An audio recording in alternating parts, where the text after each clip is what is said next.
What Jair Bolsonaro has been doing can only be called necropolitics. Death as policy. It's a sick mentality that is spreading worldwide. It devalues life, but also the power of the word. Because to make such a declaration is to issue a death sentence, whether to someone of advanced years or to their children or grandchildren, but always to someone who loves and is loved. In Michel Foucault's Discipline and Punish, the French philosopher says that the market society we live in considers the individual useful only so long as he or she is productive. With the advancement of capitalism, instruments were created to let us live and to make us die. Once people stop producing, they become dispensable. Either you produce the conditions to keep yourself alive, or you produce the conditions to usher in your death. For governments, the death of those who generate costs for the state is good for business. In other words, let the vulnerable die. What's happening is terrible, but society needs to understand that we are not the salt of the earth. For a long time, we were fed the story that we, humanity, stand apart from the great big organism of Earth. And we began to think of ourselves as one thing and Earth another. Man versus Earth. We have to abandon our anthropocentrism.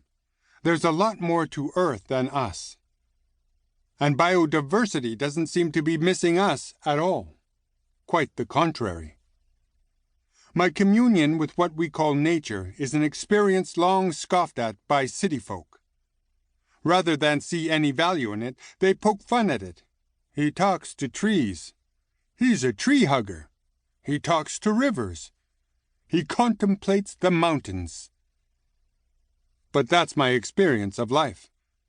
I don't see anything out there that is not nature. Everything is nature. The cosmos is nature.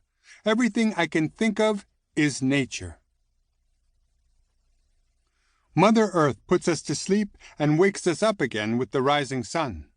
She lets the birds sing, the currents and winds flow. She creates this wonderful world for us to share. And what have we done in return? What we are going through now might well be the act of a loving mother who has decided her child needs to be taught a lesson. Hush now. That is what the earth is saying to humanity.